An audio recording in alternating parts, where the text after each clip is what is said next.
Hi there, this is Teresa Momber. In today's video I have a trio of birthday cards and I've used the partial masking technique to create these backgrounds, and I've created them by using the negative portion from a die cut. So let's get started and I'll show you how I did it.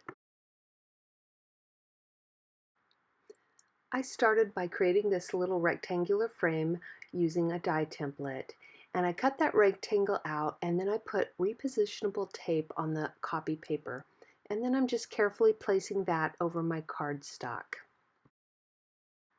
Then, to sponge in the background, I'm starting with Gina K Faded Brick ink, and I'm working that into the right lower corner and building the ink up gradually. So you'll see I'm tapping off the excess ink onto scratch paper and just building that ink up very, very carefully and gradually so that I don't get splotches. Now I want this to be a little richer color than the faded brick, so I'm adding in some red velvet ink right over the faded brick. The next color I'm using is Gina K Sweet Mango ink, and I'll go ahead and build the color up a little higher onto the cardstock, and you'll notice I'm working higher along the right side and lower along the left. For the final color, I'm using Sweet Corn ink from Gina K. And this time I'll go up even higher on the cardstock, but I'm going to leave that upper left corner completely uncolored and then pull off my mask very carefully.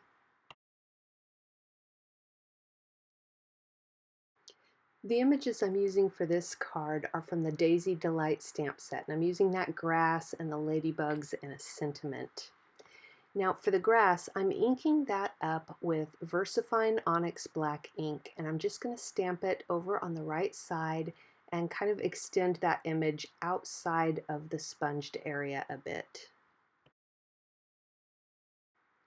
Next, I'll also stamp the sentiment using Versafine Onyx black ink.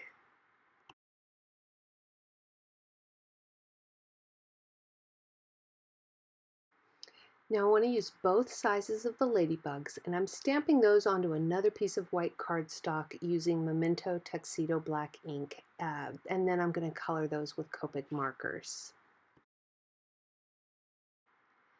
I'm starting with Copic marker R29, which is a very dark red, and then I'm just going to use that in the areas where I want the deepest shading before I switch to a lighter color. Then I'm going to go ahead and use Copic marker R27 and build that color in a little further. And I'll switch once again to Copic marker R24, which is an even lighter red. Then I'm going to bring in a peachy color, which is Y12, and make that just look a little orangier in the highlighted areas. And for the final color, I'm using R02, which is a very pale, pale red. Now I went ahead and colored the smaller ladybug just exactly the same way, and then I trimmed around those colored images, but I didn't cut out the legs. That'd be really hard to do. Instead, I'm stamping the images exactly where I'd like to have them on my card front using Versafine Onyx black ink.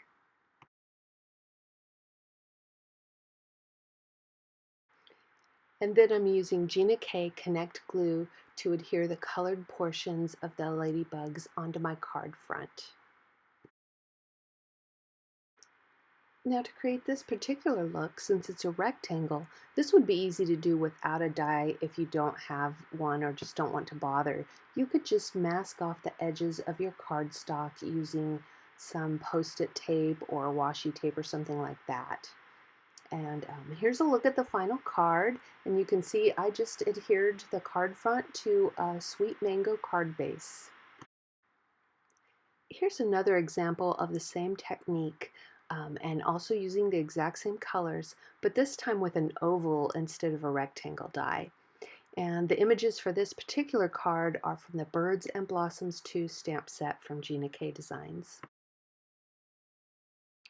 For my next sample, I thought it would be fun to try this same technique using the Gina K Decorative Label die set.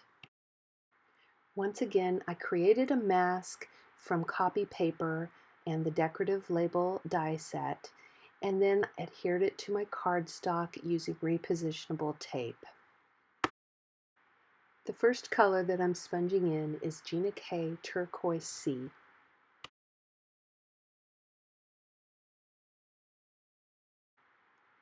The next color I'm using is Gina K Blue Denim, and I'm going to go right over the Turquoise C to build that color up. I love the combination of the turquoise and the blue together. And then I'm going to extend that blue just a little beyond the turquoise. Then I'm switching to Gina K Wild Lilac ink, and I'll sponge working from the blue into the upper white space, but again leaving a good portion of that completely uncolored. And as I apply this color, I'm trying not to let the purple get down all the way into the turquoise area, because turquoise and purple mixed together can get a little muddy looking. Now I'm carefully removing my mask, but I'm leaving the very bottom of it still there in place, just tearing it off. And then I'm going to stamp my image. This is from the Wetlands 2 stamp set from Gina K Designs. And I'm going to overlap that at the bottom just a little bit so that the bottom of my stamped image has the same shape as the masked off area.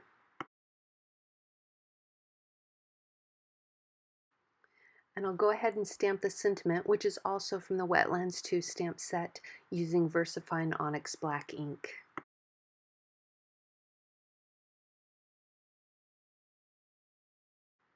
You could leave the image the way it is, but I want my wings of the dragonfly to pop out a little bit. So I'm stamping that onto another piece of white cardstock using Memento Tuxedo black ink.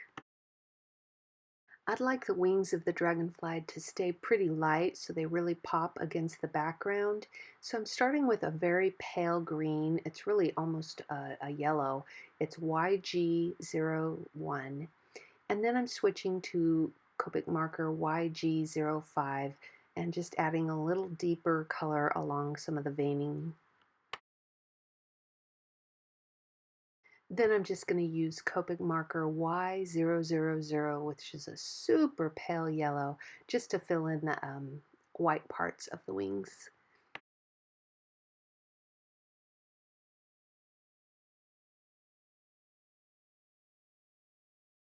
And when I'm finished coloring, I'm just going to use some scissors and trim around the dragonfly.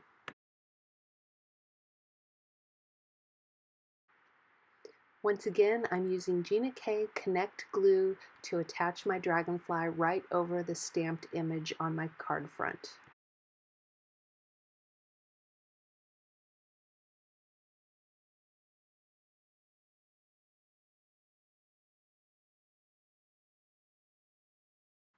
To complete this card, I simply attach the card front to a 4 1/4 by 5 1/2 inch turquoise C card base. And that completes today's video. Thanks so much for watching.